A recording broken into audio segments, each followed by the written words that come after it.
நஹ்மதுல்லாஹ் அல்-அஸீம் வ நுஸல்லி வ நுஸல்லிமு அலா ரசூலில் கரீம் அம்மா பஅத்.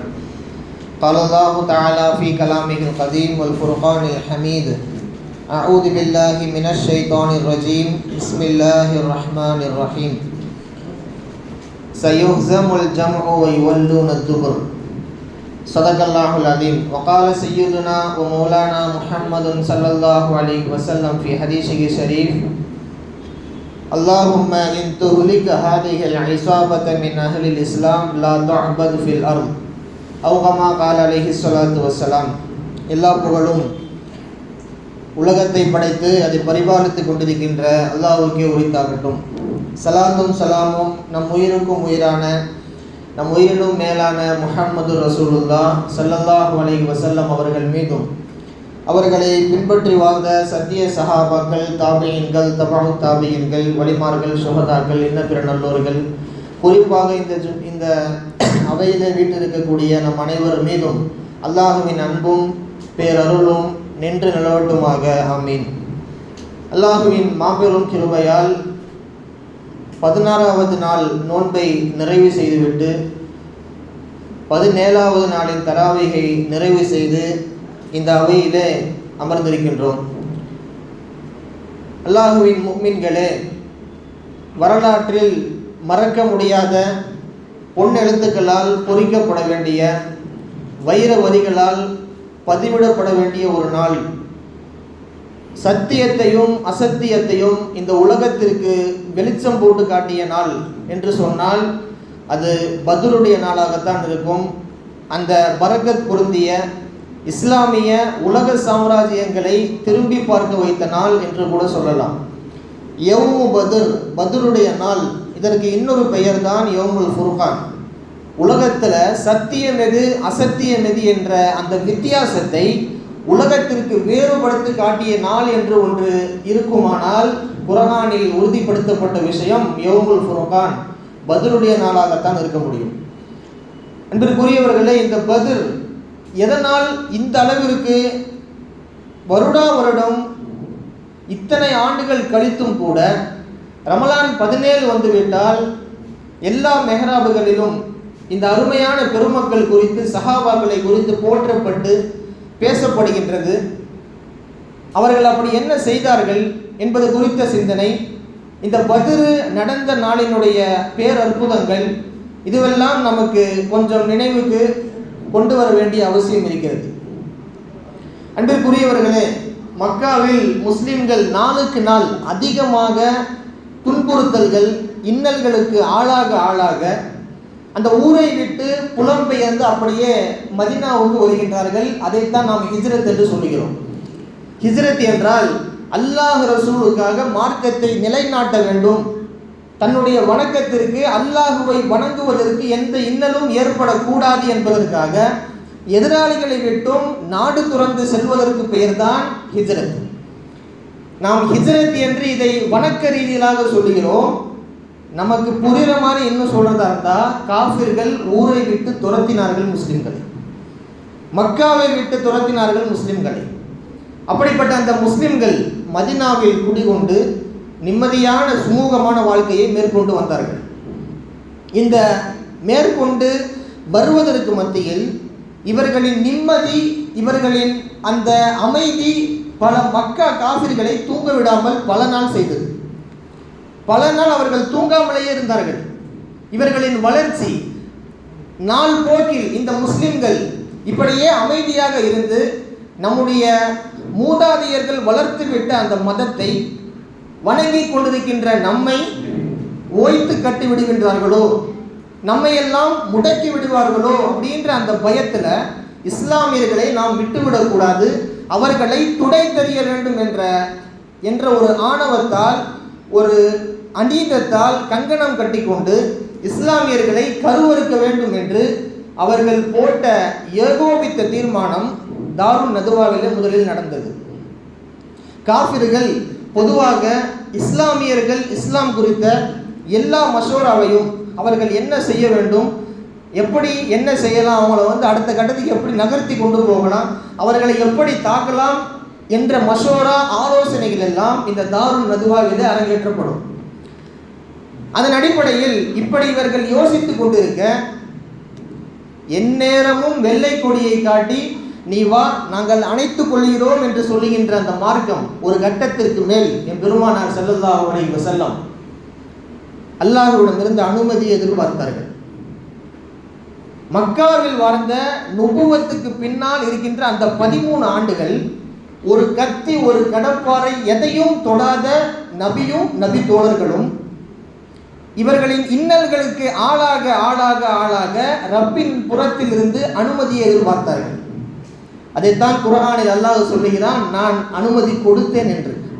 உதின லில்லதீன யுகாதலூன பிஅன்னஹும் ஸலமு வ இன்ன அலா நஸ்ரிஹிம் லகதீர். அவர்கள் அனுமதி கேட்டார்கள், அனுமதி தேடினார்கள், நான் அனுமதி கொடுத்தேன் என்று அல்லாஹ் சொல்லுகிறான். எந்நேரமும் சுமூகம், சமாதானம், பொறுமை என்று இருக்கக்கூடிய நபியையும் நபி தோழர்களையும் சீண்டி பார்த்த காஃபிர்களை ஒரு துவம்சம் செய்து பார்க்கலாம் என்று அல்லாஹ் செய்த ஏற்பாடு இந்த பத்ர். அல்லாஹ் இந்த பத்ரை நடக்க வேண்டும் என்று முடிவு செய்து விட்டான். இந்த பத்ர சஹாபாக்கள் எதனால் எல்லா சஹாபிகளை காட்டிலும் இவர்கள் மேன்மைக்குரியவர்களாக இருக்க வேண்டும்? சஹாபாக்கள்னாலே பொதுவாக சிறப்புக்குரியவங்க தானே. உலகத்திலேயே ஒரு சிறந்த படைப்பு நபிமார்களுக்கு பின்னால் அப்படின்னா சஹாபாக்கள், கண்ணை மூடி நம்ம சொல்லிட முடியும். இப்போ எதனால சஹாபாக்களில் ஒரு மேன்மக்கள் அப்படி என்ன செய்தார்கள்? வாருங்கள் பார்ப்போம். உலகத்தில் யாருக்கும் கேட்காத ஒரு இன்னலான ஒரு இக்கட்டான சூழ்நிலையில் ஒரு துவா ரசூலுல்லாஹ் இந்த கூட்டத்திற்கு செய்தார்கள். இந்த கூட்டத்துக்கு தான் செஞ்சாங்க. அல்லாஹும்ம இன் துஹ்லிக ஹாதிஹில் இஸாபா மின் அஹ்லில் இஸ்லாம் லா துஅபது ஃபில் அர்த். ரசூலுல்லாஹ் சொன்ன வார்த்தை, யா அல்லாஹ் இந்த கூட்டத்தை நீ இன்னைக்கு அழிச்சிட்ட அப்படின்னா உலகத்தில் உன்னை வணங்குவதற்கு யாரும் இருக்க மாட்டார்கள். சஹாபாக்கள் இத்தனை வருஷம் பயணிச்சவங்க கூட பல இன்னல்களை சந்தித்துள்ளார்கள். தாயிஃபின் என்னென்னமோ இருக்கு, எல்லா இன்னல்களையும் கடந்து வந்த நபி ஒரு கட்டத்தில் அல்லாஹ்விடத்தில் இப்படி துவா செய்தார்கள், யா அல்லாஹ் இந்த பத்ருடைய நாளில் காஃபிர்களுக்கு எதிராக போரிடக்கூடிய இந்த படையை நீ ஒருவேளை அழித்து விட்டால், காஃபிர்கள் சூழ்ச்சி செய்து தாக்கிவிட்டால், இவர்களை முடக்கிவிட்டால், நாளை உலகத்தில் உன்னை வணங்குவதற்கு உன் அடியார்களில் யாரும் இருக்க முடியாது. ரசூலுல்லாஹ் கேட்ட துவா அல்லாஹ் எப்படி கபூல் செய்யாமல் இருப்பான்? அல்லாஹ் செய்த கபூல், அல்லாஹ்வின் ஏற்பாடு. பத்ரு மிக ரணகளமாக எதிராளிகள் நினைத்து கூட பார்க்க முடியாத அளவிற்கு வேகமாக வெகுவாக நடந்து முடித்தது. முஸ்லிம்கள் பொதுவாக அல்லாஹுவை பார்க்க வேண்டும் என்று சொன்னால் அல்லாஹுவை பார்க்கக்கூடிய அந்த தரிசனம், உலகத்தின் பேரின்பம் சொர்க்கத்தில் மட்டுமே அவர்களுக்கு உண்டு. இஸ்லாமியர்களுக்கு நாமெல்லாம் நினச்சிட்டு இருக்கிறோம் சொர்க்கம் மாதிரி ஒரு பெரிய இன்பம் கிடையாது அப்படின்னு. இல்லை, சொர்க்கத்தை விட பெரிய இன்பம் அல்லாஹுவை நாம் பார்ப்பது. இந்த பாக்கியத்தை உலகத்தில் எந்த இறைநேசருக்கும் அல்லாஹ் கொடுக்க மாட்டான். உலகத்தில் பத்ரு சுஹதாக்களுக்கு அல்லாஹ் உலகத்திலேயே அதை நசீபாக்கினான். தன்னை பார்க்க வேண்டும், தன்னை தரிசிக்க வேண்டும் என்ற அந்த ஆசையை, அந்த தருணத்தை உலகத்தில் அல்லாஹ் பத்ரு சுஹதாக்களுக்கு நசீபாக்கினான். இது அல்லாஹ் சொல்லக்கூடிய, ரசூலுல்லாஹ் அல்லாஹ்வை குறித்து சொல்லக்கூடிய வார்த்தை, லஅல்லல்லாஹ இத்தலஅ அலா அஹ்லி பத்ர். அல்லாஹ் பத்ரு சுஹதாக்களுக்கு தரிசனம் கொடுத்தான், அல்லாஹ் அவர்கள் மீது உதித்தான் என்று வருகிறது ஹதீஸில். ஜிப்ரீல் அலைஹிஸ்ஸலாம் அவர்கள் ரசூலுல்லாஹ் நபி கேட்குறாங்க, ரசூலுல்லாஹ் சஹாபாக்கள் இந்த உம்மத்தில் சிறந்தவங்க, இந்த சஹாபாக்கள்லேயே சிறந்த ஒரு கூட்டம் இருக்கான்னு கேட்கும்போது ரசூலுல்லாஹ் யோசிக்காம சொன்ன பதில், பத்ரீன்கள். பத்ரு போரில் கலந்து உயிரை மாய்த்த சஹாபாக்கள், அதிலே கலந்து தன்னுடைய உயிரை தியாகம் செய்ய தன் வாழ்க்கையை துறந்து வந்த சஹாபிகள். ரசூலுல்லாஹ் யோசிக்காம சொன்னாங்க. அடுத்தும் ஜிப்ரீல் கேட்டாங்க, மலக்குமார்கள் என்றால் அல்லாஹ்விடத்தில் சிறந்தவர்கள், அந்த மலக்குமார்களையும் யார் சிறந்தவர்கள்? அந்த கேள்விக்கு பதில் தான். பத்ரு போரில் கலந்து சஹாபாக்களுக்கு பரவலாக பணி செய்த, உதவி செய்த அந்த நபிமார்கள் தான் உலகத்திலேயே விண்ணிலும் மண்ணிலும் அவர்கள் சிறந்தவர்கள்.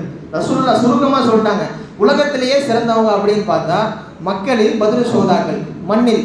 விண்ணில் என்றால் மலக்குமார்கள் இருப்பார்கள், அந்த மலக்குகளில் சிறந்தவர்கள் பத்ரு போரில் கலந்து கொண்டு மலக்குமார்கள்.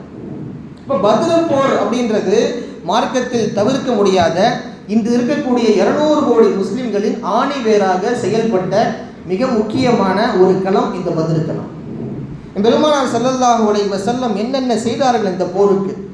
எப்படியெல்லாம் சஹாபாக்களை அவர்கள் தயார்படுத்தினார்கள், பத்ர் சுஹதாக்களை குறித்து அவர்கள் என்னென்ன சொல்லியிருக்கிறார்கள் என்பதை குறித்து நாம் பார்ப்போம். பத்ர் சுஹதாக்கள் சாதாரணமானவர்கள் அல்ல. அவர்களுக்கு எல்லா சஹாபிகளை காட்டிலும் சஃபிலே முதலிடம் கொடுப்பார்கள். ஒரு பத்ர் சஹாபி சில காரணங்களுக்காக அவர் லேட்டாக வந்துட்டார் அப்படின்னா அவரை முதல்ல கூப்பிட்டு உட்கார வைப்பாங்க. சஃபில் முதல்ல உட்கார வைப்பாங்க. இது பத்ர் சுஹதாக்களுக்கு என்று அல்லாஹ் ஏற்படுத்தி வைத்த சிறப்பு. எல்லா சஹாபாக்கள் இருக்கின்ற பொழுது பத்ர் சுஹதாக்களுக்கு மட்டும் மாத சலுகையை என் பெருமானார் ஸல்லல்லாஹு அலைஹி வஸல்லம் பணக்கார சஹாபிகளிடமிருந்து ஏற்படுத்தி கொடுத்தார்கள். உலகத்தில் யார் இறந்தாலும், எந்த நபி எந்த இறைநேசர் இறந்தாலும், எவ்வளவு அல்லாஹ்வுக்கு நெருக்கமானவர்கள் இறந்து போனாலும் அவர்களுக்கெல்லாம் ஜனாசாவில் 4 தக்பீர்கள் மட்டும்தான். 4 தக்பீர். நமக்கு தெரியும் ஜனாசா தொழுகை இருக்கும். பத்ர் சுஹதாக்களுக்கு மட்டும் 5 தக்பீர். ஏன் ரசூலுல்லாஹ் இதெல்லாம் செய்யணும்? எல்லா மக்களை காட்டிலும் என்னோடு போர் செய்த பத்ர் சுஹதாக்கள் வேறுபட்டவர்கள். ரசூல் அல்லாஹ் செய்த முடிவு இது. எல்லாரும் மாதிரி இவங்க கிடையாது அப்படின்றத மார்க்கத்தில் ரசூலுல்லாஹ் வேறுபடுத்தி காட்டுவதற்காக இப்படி பல ஆப்ஷன்ஸுகளை, பல வேலைகளை இப்படி செய்து கொடுத்தார்கள். அப்படின்றது வாழ்வில் மறக்க முடியாத, வரலாற்றில் நாம் எல்லாம் நெஞ்சத்தில் பதிய வைக்க வேண்டிய விஷயம். நாம் நினைக்கிற மாதிரி எல்லா போர் மாதிரி பத்ர் போர் அப்படின்றது 2 நாள் 3 நாள் பல வாரங்களாக மற்ற போர்கள் மாதிரி நடந்த போர் கிடையாது. ரசூலுல்லாஹ் ஃபஜ்ர் முடிச்சுட்டு சொல்லக்கூடிய வார்த்தை சயுஹ்ஸமுல் ஜம்உ வ யுவல்லுன துபர். அருமை தோழர்களே, ஒரு பெருங்கொண்ட கூட்டம் நம்ம அடிக்க வர்றதுக்கு ஒரு பெருங்கொண்ட கூட்டம் காத்துட்டு இருக்குது. ஆனால் அவங்க எப்படி தோற்று ஓடுறாங்கன்னு மட்டும் நீங்கள் பாருங்கள். எப்படி தோற்று ஓட போகிறாங்கன்னு மட்டும் நீங்கள் பாருங்கள். அல்லாஹ்வின் ஆயத்தை, அருமையான வசனத்தை ஓதி காட்டினார்கள். ஃபஜ்ருக்கு பின்னால் ஆரம்பித்த பத்ர் சூரியன் உச்சிக்கு வருவதற்கு முன்பாகவே முடிந்துவிட்டது. அல்லாஹ்வின் ஏற்பாடு. இப்படி ஒவ்வொரு விஷயமாக நாம் அடுக்கிக் கொண்டே செல்ல முடியும். பத்ரினுடைய அந்த ஒவ்வொரு முக்கியமான தருணத்தையும், அதிலே பெருமானார் ஸல்லல்லாஹு அலைஹி வஸல்லம் அவர்களுக்காக அல்லாஹ் கொடுத்த அந்த சிறப்புகள், அற்புதங்களையும். போருக்கு முன்னால் ரசூலுல்லாஹ் நிறைய இபாதத் செஞ்சாங்க. ஏன்னா நடந்த முதல் போர் இல்லையா, அது எப்படி இருக்கும் அப்படின்றதுலாம் தெரியாது. முன்னாடி அவங்க ட்ரைனிங் எடுக்கலை, பயிற்சி இல்லை, சொல்கிறதுக்கு ஆள் இல்லை. ரசூலுல்லாஹ் அல்லாஹ், அவ்வளோதான். எனக்கு அல்லாஹ் இருக்கிறான். பயிற்சி கொடுப்பதற்கு பயிற்சியாளரோ ஒரு லேர்னரோ இங்கே கிடையாது. ரசூலுல்லாஹ் மட்டுமே இருக்கின்றார்கள், கூட அவங்க சஹாபாக்கள். ரசூலுல்லாஹ் என்ன சொன்னாலும் யோசிக்காமல் செய்யக்கூடிய ஒரு படை உலகத்தில் இருக்கிறது என்று சொன்னால் சஹாபாக்கள் கூட்டம். அபூ சுஃபியான் சொல்கிறார், முஹம்மதின் தோழர்கள் விரும்புவதை போல் உலகத்தில் எந்த தலைவனையும் அவர்களது தொண்டர்கள் விரும்பி நான் பார்த்ததில்லை. சொல்வது யார்? இஸ்லாத்தின் மாபெரும் எதிரியாக முன்னால் இருந்த அபூ சுஃபியான். முன்னால் மிகப்பெரிய எதிரி. இஸ்லாம் இந்த மண்ணில் வேரூன்றி விடக்கூடாது என்பதற்காக, உலகத்தில் இஸ்லாத்தை அழித்தொழிக்க வேண்டும் என்பதற்காக என்னென்ன திட்டங்களை போட்டு கொடுத்தார் அபூ சுஃபியான். அல்லாஹ்வின் பெரிய ஹிதாயத்தை கொடுத்து சஹாபியாக மாற்றினார். இப்போ பாருங்க, ரசூலுல்லாஹ் என்ன சொன்னாலும் செய்யக்கூடிய இந்த கூட்டம், சஹாபாக்களின் கூட்டம், அதிலும் முக்கியமானவர்கள் இந்த பத்ர் சுஹதாக்கள். அலி ரலியல்லாஹு அன்ஹு அவர்கள் சொல்றாங்க, பத்ருடைய முதல் நாள் சஹாபாக்கள் பல பேர் தூங்கிட்டாங்க. ஒரு சில சஹாபிகள் அதில் வணக்கத்தில் ஈடுபட்டு இருக்கிறாங்க. நாங்கள் போய் கூடாரத்தில் பார்க்கணும், ரசூலுல்லாஹ் சஜிதாவிலேயே இருக்கிறாங்க. வழக்கம் போல ரசூலுல்லாஹ் சஜிதாவில் இருப்பாங்க. ஆனால் இன்னைக்கு வழக்கத்துக்கு மாறா முழு இரவும் சஜிதாவிலேயே இருந்து கொண்டிருக்கக்கூடிய நபி. நாங்கள் எல்லாம் பார்த்து மெய் சிலிர்த்து போய்விட்டோம். என்ன கேட்டாங்க ரசூலுல்லாஹ் சஜிதாவில்? நாமளும் கேட்க வேண்டிய துவா, யா ஹய்யு யா கய்யூம் பிரஹ்மதிக அஸ்தகீஸ். அல்லாஹ், உன் ரஹ்மத்தை மட்டும் முன்னிறுத்தி, என் ஆயுதத்தால் அல்ல, என் அரசியல் ஆளுமையால் அல்ல, என்னுடைய படையால் அல்ல, எதை கொண்டும் அல்ல, உன் ரஹ்மத்தை மட்டும் முன்னிறுத்தி நான் கேட்கின்றேன், வெற்றியை கொடுத்து விடும் ரசூலுல்லாஹ் சொன்னான். அங்கிருந்த முக்கியமான சஹாபிகள் அலி ரலியல்லாஹு அன்ஹு, அபூபக்கர் நாயகம், உமர் நாயகம், இப்படி ஒவ்வொருத்தலாம் இருக்கிறாங்க. எல்லாரும் ரசூலுல்லாஹ்வை பார்த்து ரொம்ப நெகிழ்ந்து போயிட்டாங்க. அப்போ அபூபக்கர் சொன்ன வார்த்தை, ரசூலுல்லாஹ் எந்திரிங்க போதும், நமக்கு அல்லாஹ் வெற்றியை கொடுக்கலன்னா உங்களுக்கு அல்லாஹ் வெற்றியை தரலாம், யாருக்கு கொடுக்க போறான்? எந்திரிங்க போதும், அல்லாஹ் நமக்கு கண்டிப்பாக வெற்றியை கொடுத்துருவான். சஹாபாக்களுக்கு நாளைக்கு ஜெயிக்க போறோம் தெரியுது, ரசூலுக்கு திட்டவட்டமாக தெரியுது ஜெயிக்க போறோம். இருந்தாலும் அல்லாஹ்வின் மீது அவர்கள் கொண்டிருந்த நெஞ்சுரம் கொண்ட அந்த ஈமான் நம்மை மெய்சில் இருக்க வைக்கிறது. இப்படி ஒவ்வொரு விஷயமா நம்ம அந்த பதிலுடைய சமயங்கள்ல பார்த்துட்டு இருக்கிறோம். இப்படி சொல்லி கூப்பிட்ட உடனே ரசூலுல்லாஹ் தைரியமாக எந்திருக்கின்றாங்க. இங்க ஒரு இடத்துல உலமாக்கள் பதிவு செய்யறாங்க, முஃபஸ்ஸிரீன்கள். அங்க குகையில் இருக்கும்போது பார்த்தீங்க அப்படின்னா பயந்து கொண்டிருந்த கவலைக்குள்ளாகிய அபூபக்கர் ரலியல்லாஹு அன்ஹு அவர்களுக்கு ரசூலுல்லாஹ் ஆறுதல் சொன்னாங்க. லா தஹ்சன் இன்னல்லாஹ மஅனா. உலமாக்கள் அதிகமாக பயனில் பேசியிருப்பாங்க, நம்ம கேட்டிருப்போம். கவலைப்படாதீங்க அபூபக்கர், அல்லாஹ் நம்ம கூட இருக்கிறான். திடுக்கத்தில் இருந்த அபூபக்கருக்கு ரலியல்லாஹு அன்ஹு அவர்களுக்கு ரசூலுல்லாஹ் அங்கே ஆறுதல் சொன்னாங்க. இங்கே சஜிதாவில் நாளை என்ன நடக்குமோ என்று அல்லாஹ் இதை சிறப்பாக ஆக்கித்தர வேண்டும் என்பதற்காக வேட்கையோடு சஜிதாவில் மன்றாடி கொண்டிருந்த ரசூலுக்கு அபூபக்கர் ரலியல்லாஹு அன்ஹு அவர்கள் ஆறுதல் சொல்லுகின்றார்கள். ரசூலை எடுத்துறீங்க, நீங்க கேட்ட அல்லாஹ் எப்படி கபூல் செய்யாமல் இருப்பான், நமக்கு அல்லாஹ் வெற்றியை கொடுத்து விடுவான் என்று அபூபக்கர் ரலியல்லாஹு அன்ஹு அவர்கள் என் பெருமான் ஸல்லல்லாஹு அலைஹி வஸல்லம் அவர்களை எழுப்பி துணிச்சல் படுத்துகின்றார்கள். அப்ப ரசூலுல்லாஹ் எந்திரிச்சு உத்வேகத்தோடு வர்றாங்க. அந்த போருக்கான எல்லா விஷயத்தையும் சொல்றாங்க. போரில் அப்படி என்னென்ன விஷயங்கள் நடந்தது நாம் யோசிச்சு பார்க்கணும். போர் நடக்க வேண்டும் என்பது அல்லாஹ்வின் முடிவு. அது எப்படி நடத்தி காட்டினான் என்பதை பாருங்கள். முதல்ல காஃபிர்கள் 1000 பேர், நம்ம வருஷம் கேள்விப்படுறது தான், இருந்தாலும் நினைவூட்டல் அடிப்படையில் நம்ம சொல்றோம். காஃபிர்கள் 1000 பேர், முஸ்லிம்கள் வெறுமனே 313 பேர். உலகத்துல சினிமாவில் காட்டுற மாதிரி கதைகள் அல்ல இது. உலக சாம்ராஜ்யத்தை, இஸ்லாத்தை புரட்டி போட்டிய வரலாறு. இஸ்லாம் இன்றைக்கு வேறொன்று இருக்கிறது என்று சொன்னால், பத்ர் போர் என்ற ஒன்று இல்லை என்று சொன்னால், அதில் வெற்றி கிடைக்கவில்லை என்று சொன்னால், இன்னைக்கு நாம இந்த பள்ளியில கிடையாது. அவ்வளவு முக்கியமான, மிக முக்கியமான போர். என்னென்ன அல்லாஹ் செய்திருக்கிறான், ரசூலுல்லாஹ் அதை எப்படி நகர்த்தி கொண்டு வருகின்றார்கள் என்கின்ற விஷயம் எல்லாம் நமக்கு முக்கியமானது. அப்ப காஃபிர் 1000 பேர் இருக்கும்போது முஸ்லிம்கள் 313 பேர் தான் இருந்தாங்க. சொல்ல போனா ஒரு மனிதன்ற ரீதியில சஹாபாக்கள் மேன்மைக்குரிய மக்களாக இருந்தாலும், அல்லாஹ்வை அவர்கள் பயந்து நடுங்கினாலும், மனிதன் என்ற ரீதியில் அவர்களுக்குள்ளும் ஒரு மச்சம் இருக்கும். ஏன்னா இவங்க 313 பேர், ஆப்போசிட்ல இருக்கக்கூடிய அந்த எதிராளிகள் 1000 பேர். இப்போ 3 மடங்கு நம்மளோட அதிகமா இருக்காங்க. இப்படின்ற எண்ணம் சஹாபாக்களுக்கு அறவே வந்துடக்கூடாது. அவங்க மனசுல இருக்குது வரப்போறது 1000 பேருன்னு. ஆனால் அல்லாஹ் செய்த ஏற்பாடு, அருமை தோழர்களுக்கு அல்லாஹ் செய்த ஒரு அருமையான ஏற்பாடு. வந்த காஃபிர்களை அல்லாஹ் குறைத்து காட்டினான். வயுகல்லிலுக்கும் ஃபீ அயுனிஹிம், அவங்க கண்ணில் அல்லாஹ் அவங்களை குறைச்சு காட்டினான். அவங்களுக்கும் பார்த்தா சஹாபாக்களை குறைத்து காட்டினான். 1000 பேர் உள்ளவங்களுக்கு 300 பேர் அப்படின்றது ரொம்ப கம்மி தான். இருந்தாலும் 300 பேரை இன்னும் குறைத்து காட்டினான் காஃபிர்களுக்கு. காஃபிர்கள் 1000 பேர் இருக்கானாங்க, 300 பேர் இந்த சஹாபாக்களுக்கு இன்னும் குறைத்து காட்டினான். ஏன் 2 பேரையும் குறைத்து காட்டணும்? சஹாபாக்கள் நம்ம பார்ப்போம், காஃபிர்கள் 1000 பேர் இருக்கிறாங்க அப்படின்றப்போ கொஞ்சம் கூட எந்த சஹாபியும் பின்வாங்கி விடக்கூடாது அப்படின்றதுக்காக, அவர்கள் துணிந்து ஏற வேண்டும் என்பதற்காக 1000 பேர் கொண்ட பெரும் படையை அல்லாஹ் சுருக்கி குட்டியா காட்டினான். அப்படி சஹாபாக்கள் ஏறி அடிக்கணும் அப்படின்ட்டு. சரி, வந்திருக்கக்கூடிய காஃபிர் 1000 பேர், சஹாபாக்கள் இவ்வளவு கம்மி தானே, இந்த கூட்டத்தை நம்ம சாட்சிட்டு போயிடலாம் ஈஸியா, இதெல்லாம் ஒரு கூட்டமா அப்படின்னு அவர்கள் ஏளனமாக பார்க்க வேண்டும் என்பதற்காக 2 பேரையும் எல்லாம் மாற்றி கம்மியாக காட்டினான். இப்போ என்ன ஆகும் இந்த இடத்துல? இவனுக்கு நான் கம்மி, உனக்கு நான் கம்மி, வா யாருன்னு பார்த்துக்கலாம் அப்படின்ற அந்த இருமுனை போட்டியை அல்லாஹ் அங்கு வைத்தான். சஹாபாக்கள் துணிந்து ஏறினார்கள், காஃபிர்களும் துணிந்து ஏறினார்கள். வாருங்கள் ஒவ்வொன்றாக பார்ப்போம். தூக்கம் அல்லாஹ் அடுத்து பார்த்தீங்க அப்படின்னா தூக்கத்தை கொடுத்தான் சஹாபாக்களுக்கு. 2வது முஅஜிஸா இது யுகஷீகுமுன் நுஆஸ அமனத்தன் மின்கும். அல்லாஹ் குர்ஆனில் பதிவிடக்கூடிய வார்த்தை.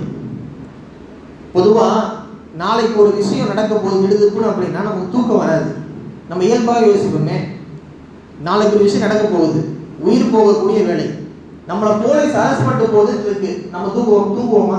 யோசிச்சு பாருங்க. பக்கத்து வீட்டில் திருட வந்துட்டான். இப்போ இந்த இடத்துல நாம் யோசிக்கிறோம், நம்ம வீட்டு திருட வந்தால் என்ன வருது? நம்ம வீட்டில் சில பேர் தூங்கவே மாட்டாங்க. ஒரு சாதாரண விஷயம், ஒரு அசம்பாவிதம் நடந்து போச்சு வீட்டு பக்கத்தில் அப்படின்னா நமக்கு நைட்டு தூங்க வராது. நாளைக்கு வாழ்வா சாவா அப்படின்ற மிகப்பெரிய போராட்டம். சஹாபாக்களை அல்லாஹ் நிதானமாக ஓய்வெடுக்க வேண்டும் என்று அவர்களை தூங்க வைத்தான். குர்ஆன் சொல்லக்கூடிய வாக்குறுதி. சஹாபாக்களை அல்லாஹ் தூங்க வைத்தான். நாளைக்கு வாழ்வாசாவா போராட்டம். ரப்பு சஹாபாக்களை தூங்க வைத்தான். தூங்க வைத்து காலில் பார்க்குறாங்க. அடுத்த அதிசயம், மழை பெஞ்சிருக்கு. இந்த மழை பெஞ்சதுக்கு முஃபஸ்ஸிரீன்கள் 2 காரணத்தை சொல்லுகின்றார்கள். ஒன்று, சஹாபாக்களுக்கு குடிக்கிறதுக்கு தண்ணி தேவைப்பட்டது, அல்லாஹ் மழையை இறக்கினான். சில சஹாபாக்கள் குளிப்பு கடமையாகி விட்டார்கள். அதிலிருந்து அவங்க சுத்தம் செஞ்சு வெளியே வரணும், இல்லைன்னா விவகாரம் ஆயிரும் அப்படின்றதுனால அந்த இடத்தில் குளிப்பிற்காகவும் குடிப்பிற்காகவும் அல்லாஹ் மழையை தந்தான் என்பது முஃபஸ்ஸிரீன்களின் கருத்து. ரெண்டாவது, நீங்கள் அதில் உள்ள பலனை யோசிச்சு பாருங்க.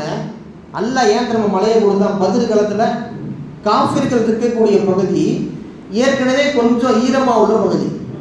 சஹாபாக்கள் நிற்கக்கூடிய, அவர்கள் தயாராகக்கூடிய அந்த பகுதி வறட்சியான பகுதி. ஏற்கனவே ஈரமாக இருக்கக்கூடிய பகுதியில் மழை பெய்தால் என்ன ஆகும்? சகதி மாதிரி ஆயிரும். வறட்சியாக இருக்கக்கூடிய பகுதியில் மழை தண்ணி பட்டால் என்ன ஆகும்? கொஞ்சம் நிற்கிற மாதிரி தோதுவாக மாறிடும். இந்த ஏற்பாட்டை அல்லாஹ் அங்கே செய்தான்.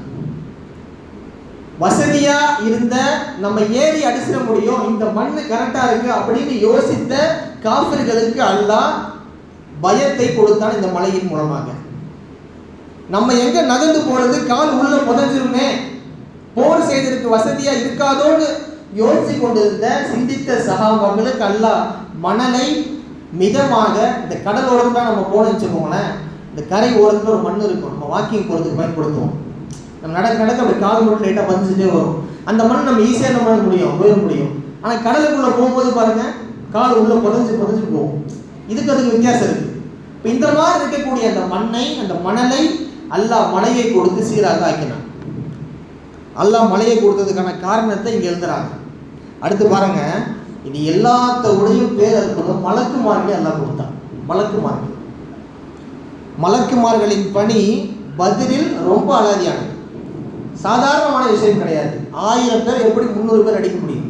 அல்லாஹினுடைய ஏற்பாடு, ரசூலின் துவா. 1000 என்ன, 3000 என்ன, 5000 மலக்குமார்கள் எல்லாம் கொடுத்தான். 5000 மலக்குமார்கள் குர்ஆனில் வருகிறது.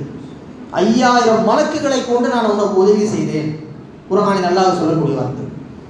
5000 மலக்குகளின் உதவியை கொண்டு அல்லாஹ் போரை சீரும் சிறப்புமாக நடத்தினான். எப்படி வந்தாங்க மலக்குமார்கள்? வெள்ளை உடையில தலப்பாக வெள்ளையா போட்டுக்கிட்டு வந்தாங்கன்னு சொல்லி பல ஹதீஸ்களில் வருகிறது. இது குறித்த ஹதீஸ்கள் பல வந்திருக்கின்ற இந்த சமயத்தில் ஒரு சஹாபி சொல்லுகிறார், நான் வெட்டுறதுக்கு வாழை ஓங்கத்தான் செய்வேன், தலை கீழே விழுந்துடும். இந்த ஓங்கறதுக்கும் தலை கீழே விழுறதுக்கு என்ன சம்பந்தம்?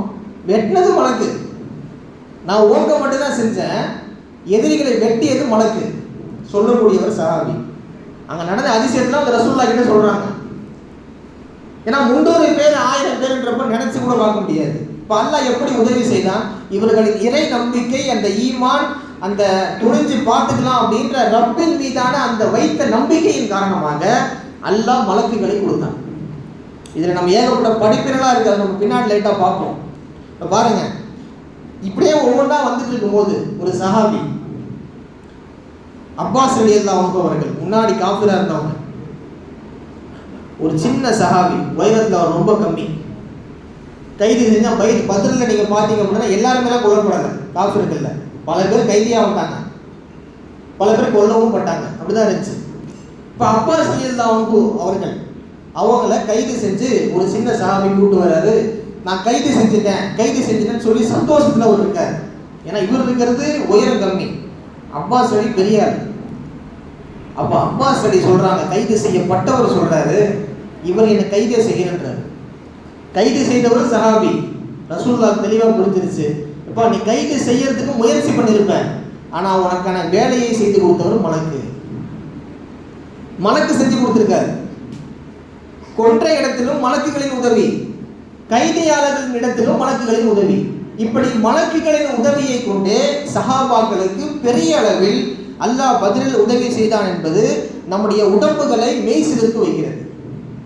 முதல் நாளே ரசூலுல்லாஹ்க்கு தெளிவாக தெரியும். சஹாபாக்கள்கிட்ட போயிட்டு நீங்கள் பாருங்கள், இது ரொம்ப பெரிய பேர் அற்புதம், ஒரு விஷயத்தில் வெற்றி கிடைக்க போகுதுன்னு தெரிஞ்சால் மனசு எவ்வளோ அசால்ட்டாக இருப்பான். நீங்கள் யோசிங்க, நாளைக்கு ஒரு கார் ரேஸ் இருக்குது, இன்றைக்கி நம்ம பசங்களுக்கு வச்சுக்கோங்களேன், நாளைக்கு ஒரு கார் ரேஸு, நான் அதில் ஃபஸ்ட்டு வரப்போகுதுன்னு சொல்லி அந்த பையனுக்கு தெரியுதுன்னா அதுக்கான பயிற்சியில் பையன் ஈடுபடுவானா? அவன் எவ்வளோ அசால்ட்டாக இருப்பான். சஹாபாக்களின் சமூகம் ரசூலுல்லாஹ் காட்டிய அந்த வழிகாட்டுதல் நாளைக்கு ஜெயிக்க போறன்னு தெரிஞ்சும் கூட அல்லாஹ்வின் மீது அவர்கள் நம்பிக்கை கொண்டிருந்ததன் காரணத்தினால் அல்லாஹ் என்னென்ன வேலையை செய்து கொடுத்தான்னு பாருங்க. ரசூலுல்லாஹ் என்ன செய்கிறாங்க, பத்ருக்கு முத நாள் கரெக்டாக போர்டு போட்டு காட்டுறாங்க. இந்த இடத்துல அபூ ஜஹல் சாவான், இங்கே உத்துபா, இங்கே உத்தைபா. மக்காவின் பெரிய தலைவர்கள், மக்கா காஃபிர்கள் 12 பேர் எங்கெங்க சாவாங்க அப்படின்றத பத்ர்களத்துக்கு சென்று சஹாபாக்களோடு கோடு போட்டு காட்டுகின்றார்கள். பெருமானார் ஸல்லல்லாஹு அலைஹி வஸல்லம் உலகத்தில் எங்க நடக்கும் இந்த விஷயம்? அல்லாஹ் ரசூலுக்கு கொடுத்த பேர் அற்புதம். போர் நடந்த பின்னாடி இப்னு மஸ்ஊத் ரலியல்லாஹு அவர்கள் சொல்லக்கூடிய வார்த்தையை நாம இங்கே கவனிக்கணும். ரசூலுல்லாஹ் எப்படி கோடு போட்டு காமிச்சாங்களோ அந்த கோட்டை தாண்டி 1 இன்ச்சு கொஞ்சம் கூட மாறாம அந்த கோட்டுக்குள்ள எதிராளிகள் விழுந்து கிடந்தாங்கன்னு சொல்றாங்க. எவ்வளவு நுணுக்கமான ஒரு ஆயத்தமான ஒரு வேலையை அல்லாஹ் இங்க செய்து கொடுத்திருக்கின்றான். அல்லாஹ் பத்ர் சஹாபிகளுக்குன்னு பல சிறப்புகளை வைத்துள்ளதில் ஒரு சிறப்பு, இஃப்அலு மா ஷி'தும். பத்ரீன்களே, நீங்க நினைச்சதை செஞ்சுக்கோங்க, நீங்க நினைச்சதை செஞ்சுக்கலாம். நீங்கள் என்ன தவறு செய்தாலும் அதற்கான மன்னிப்பின் இடத்தில் உண்டு. இதை நம்ம தவறா புரிஞ்சிடக்கூடாது. ஒரு பக்கம் அப்போ என்ன பாவம் வேணா செய்யலாமா அப்படின்னு கிடையாது. அல்லாஹ் அவர்களை அந்த அளவு சிறப்புப்படுத்தி காட்ட வேண்டும் என்பதற்காக பத்ர் ஷுஹதாக்களுக்கு அவன் கொடுத்த வார்த்தை, நீங்கள் என்ன செய்தாலும் செய்து கொள்ளுங்கள், நான் மன்னித்து விடுவேன் அப்படின்ற அந்த விஷயம் உள்ள இருக்கு. நம்மளெல்லாம் பார்த்தீங்க அப்படின்னா என்ன வேணா பாவம் செஞ்சுக்கோங்க, நீங்கள் என்ன வேணா செய்யுங்க, அசால்ட்டாக இருக்குன்னு நல்லா சொல்ல மாட்டான். நம்ம வேற பதில்கள் வேற அப்படின்னு காட்டுறதுக்காக தான் அல்லாஹ் ரப்பல் ஆலமீன் இது போன்ற வார்த்தைகளை சொன்னான். அதற்கு ஒரு உதாரணம் பாருங்க. ஆயிஷா நாயகி அவங்களை இட்டு கட்டின சம்பவம் நமக்கெல்லாம் தெரியும். அன்னைக்கு மக்கால பார்த்தீங்கன்னா பெரிய இட்டுக்கட்டு சம்பவம். அல்லாஹ் அதை கண்டித்து ஆயத்தெல்லாம் இறக்கினான். நயவஞ்சகர் எல்லாம் சேர்ந்து இதுதான் வாய்ப்பு அப்படின்னு பெருமானாரின் மனைவியை, நம்முடைய அன்னையாரை அந்த இடத்தில் தவறாக வசைப்பாடி விட்டார்கள். வசைப்பாடிட்டாங்க தவறா இப்படி அப்படின்னு சொல்லிட்டு. அது ஒரு நீண்ட சம்பவம். அந்த வசைப்பாடின ஒரு ஆள் தான் மிஸ்தஹ் அப்படின்னு சொல்லக்கூடிய பத்ரி ஒருத்தர் இருக்காரு. மிஸ்தஹ் என்ற சஹாபி பத்ரி, ஒரு பத்ர் போரில் கலந்து கொண்ட ஒரு சஹாபி.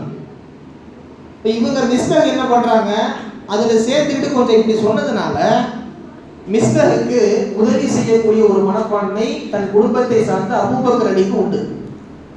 அபூபக்கர் அலி பார்த்தீங்க அப்படின்னா அவங்க மகன் ஆயிஷா, மிஸ்தஹ் அலிக்கு ஒரு நீண்ட காலமாக உதவி செய்யக்கூடிய பழக்கம் அவங்களுக்கு இருக்கு. என் மகளை பார்த்து இப்படி நீ சொல்லிட்டியே, உனக்கான உதவியை நான் செய்ய மாட்டேன்னு சொல்லி மிஸ்தஹ் கிட்ட சொல்லிடுறாங்க. அல்லாஹ் உடனே சிபாரிசு செய்யும் வகையில் ஆயத்தை அங்கே இருக்குகிறான். அபூபக்கர் அலி பேசுனதை கண்டிக்கும் விதமா. இங்கே நியாயப்படி நீங்கள் பார்த்தீங்க அப்படின்னா அபூபக்கர் அலி பேசுறது கரெக்டு. உலகத்தில் எந்த தந்தைக்கு தன்னுடைய மகளை சொன்னால் கோபம் வராமல் இருக்கும்? கோபம் வந்தது நியாயம். ஆனால் மிஸ்தஹ் இனிமேல் அப்படி செய்ய மாட்டார். உனக்கு அல்லாஹ்வின் மன்னிப்பு வேண்டுமானால் அவருக்கான உதவியை நீ தொடர வேண்டும். அபூபக்கர் ரலியல்லாஹு அன்ஹு அவர்களை பார்த்து அல்லாஹ் சொன்ன வார்த்தை, வலா யக்தலி உலில் ஃபலில் மின்கும், குர்ஆனில் வரக்கூடிய வசனம். மிஸ்தஹ் அப்படி சொல்லிட்டாரு தான், இனிமேல் அவர்கள் செய்ய மாட்டார், உதவியை நிறுத்தி விடாதே அபூபக்கர், அல்லாஹ் சொன்ன வார்த்தை. இதெல்லாம் என்ன அப்படின்னா, உலகத்தில் ஒரு தவறு செய்தும் கூட நடந்திருப்பினும் கூட பத்ர் ஷுஹதாக்களை அல்லாஹ் எப்படி மன்னிக்கிறான் அப்படின்றது நம்ம காட்டுறதுக்காக சொல்லக்கூடிய சம்பவம். பத்ர் ஷுஹதாக்கள் சுமார் 14 பேர் மட்டும்தான் அதில் ஷஹீதே ஆனாங்க. மற்றவங்களாம் கலந்துக்கிட்டாங்க, அடிபட்டது, வாழ்ந்தாங்க அப்படின்னு இருக்குது. 14 பேர் மட்டும்தான் ஷஹீது. அதில் முக்கியமாக நீங்கள் பார்த்தீங்க அப்படின்னா 8 அன்சாரி சஹாபிகள், 6 முஹாஜிர்கள். இதில் ஒவ்வொருத்தவங்களும் உணர்வு பூர்வமான அந்த விஷயத்தை முன்னிறுத்தி தான் அந்த போர்லேயே கலந்துருக்கிறாங்க. சாதாரணமாக கிடையாது.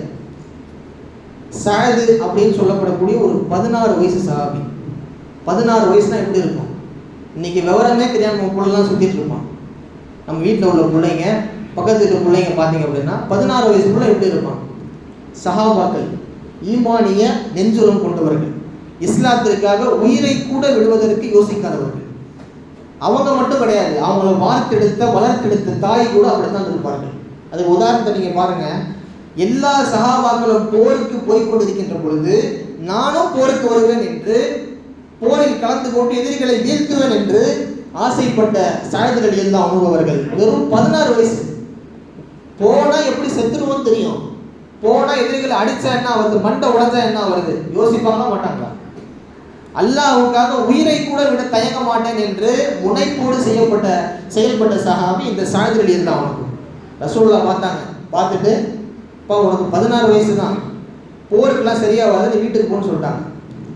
நேராக வந்து அம்மாட்ட அழுதுட்டு இருக்கிறாங்க, அம்மாவும் போகக்கூடாதுன்றாங்க. அவர் அழுகை மிகைக்க மிகைக்க மிகைக்க என் பெருமானார் ஸல்லல்லாஹு அலைஹி வஸல்லம் விஷயம் தெரிஞ்சு போச்சு. அவங்க அம்மா வந்து சொல்லிட்டாங்க, ரசூலுல்லாஹ் பையன் அழுதுகிட்டே இருக்கிறான், போரில் நீங்கள் சேர்த்துக்கோங்க. சாயித் ரசூலுல்லாஹ்வின் அனுமதி கிணங்க போருக்கு வருகிறார், மைதானத்துக்கு வருகிறார், போர் செய்கிறார், ஷஹீதாகிறார். 16 வயசு பிள்ளை மனதில் எந்த அளவிற்கு ஈமான் இருந்திருந்தால், எந்த அளவிற்கு அல்லாஹ்வின் மீதான அச்சம் இருந்திருந்தால், இஸ்லாத்தை தூக்கி நிறுத்த வேண்டும் என்ற ஆவல் இருந்திருந்தால், அவர் போருக்கு வந்து ஒரு சின்ன பிள்ளை இன்னும் வாழவே ஆரம்பிக்கல, இருந்தாலும் மார்க்கத்திற்காக என் உயிரை கொடுப்பேன் என்ற ஆவலுடன் வந்து ரசூலுல்லாஹ் சொன்னதை அனுமதி கேட்டு வந்து உயிர் நீத்தார்.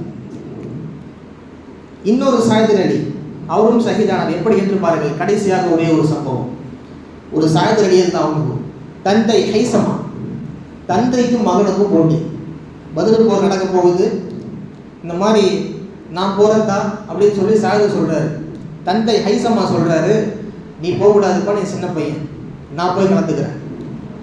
மறுபடியும் சாயித் சொல்றாரு, தந்தையே இது மற்ற விஷயம் தான் பரவாயில்ல, இது போர் சம்பந்தப்பட்ட விஷயம், சொர்க்கம் சார்ந்த விஷயம், இது உங்களுக்கு வேணாம், இது ரிஸ்க்குன்னு சொல்றாங்க. சரி, கடைசியில் பார்த்தா சீட்டு குலுக்கி போடுறாங்க ரெண்டு பேரும். யார்? சாயிதும் மகன் சாயிதும் தந்தை ஹைசமாவும். சீட்டு குலுக்கினதுக்கு மத்தியில் தன் மகனின் பெயர் சாயிது பேர் வந்து விடுகிறது. சாயிது நேராக போகிறார், போர்க்களத்தில் எதிரிகளை சந்திக்கிறார், ஷஹீதாக ஆகிறார். இந்த இடத்துல பாருங்க, தந்தை மகனுக்கிடையில் போட்டி போட்டுக்கொண்டு அல்லாஹ்வினுடைய மார்க்கத்தை தூக்கி நிறுத்துவதற்கு நான் முதலில் நிற்க வேண்டும். தந்தை மகனுக்கிடையில் போட்டி. இன்னைக்கு தொழுகைக்கு நாம போட்டி போடுறோமா?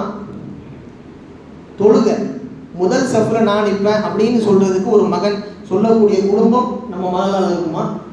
ஒரு தந்தை தான் சொல்லுவார், முதல் சஃப்ல நான் நின்று காட்டுறப்பா. வணக்கங்கள்ல கூட இன்னைக்கு வந்து என்ன கிடையாது, நம்மள்ட்ட போட்டி கிடையாது. சஹாபாக்கள் உயிரை கொடுப்பதற்கு போட்டி போட்டாங்க, உயிரை கொடுக்கறதுக்கு.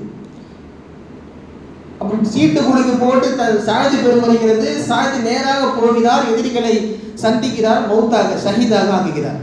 இங்குரியவர்களே, ஏதோ நிர்பந்தத்தின் காரணமாக அல்லாஹ் ரசூல் சொல்லிவிட்டார்கள் அப்படின்றதுனால அவங்க கலந்துக்கிட்டு உயிர் நீத்தவர்கள் அல்ல, விரும்பியே இஸ்லாத்திற்காக உயிரை விட்டவர்கள். விரும்பியே அல்லாஹ்வின் மார்க்கத்தை தூக்கி நிறுத்துவதற்கு நான் காரணமாக இருக்க வேண்டும் அப்படின்ற அந்த வேட்கையான குணத்தை மனத்தில் வைத்துக் கொண்டு அல்லாஹ்விற்காக உயிரை விட்ட பெருமக்கள் உலகத்தின் மிகப்பெரிய மாமனிதர்கள் பதில் சஹாபாக்கள்.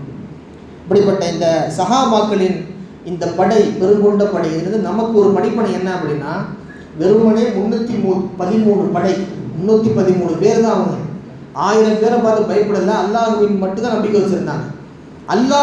அல்லாஹ்வின் மீது நம்பிக்கை வைத்திருந்தால் அல்லாஹ் எதையும் செய்வான் அப்படின்றதற்கு உலகத்தில் ஒரு வாழ்ந்த உதாரணம் அப்படின்னு பார்த்தீங்கன்னா பதில் சஹாபாக்கள். இன்னைக்கு நம்ம 200 கோடி பேர் இருக்கிறோம். உலகளாவிய அளவில் பார்த்தீங்க அப்படின்னா 25% பாப்புலேஷன் ஆஃப் தி வேர்ல்டு, உலகத்திலேயே என்னென்ன மதங்கள்லாம் இருக்கு 100%ல 25% முஸ்லீம் மட்டும்தான் இருக்கிறோம். இன்னைக்கு நம்ம எதிராளிகளை பார்த்து பயப்படுறோமா இல்லையா? பாசிசம்ன்றானுங்க, ஆர்எஸ்எஸ்ன்றானுங்க, பயப்படுறோமா இல்லையா? இந்த பயம் எங்கிருந்து வருது? 200 கோடி முஸ்லீம்கள் நாம, 313 பேர் இருந்து 1000 பேரை உள்ள விட்டார்கள். நாம மனதளவில் பயந்து இன்னைக்கு எத்தனை விஷயத்தை, எத்தனை உரிமைகளை நாம் எழுந்து கொண்டிருக்கின்றோம். குர்ஆனில் அல்லாஹ் சொல்லுகிறான், வலா தஹினு வலா தஹ்சனு, தைரியம் இழந்து விடாதீர்கள், கவலை கொள்ளாதீர்கள், வ அன்துமுல் அலௌன இன் குன்தும் முஃமினீன், நீங்க உண்மையிலேயே என் மேல் ஈமான் கொண்டிருந்தீங்க அப்படின்னா நீங்கள் தான் என்னிடத்தில் உயர்ந்தவர்கள். நம்மளை பார்த்து அல்லாஹ் சொல்லக்கூடிய வார்த்தை, உன்னுடைய ஈமான் சரியாக இருக்குமானால் நீங்கள் தான் என்னிடத்தில் உயர்ந்தவர்கள்.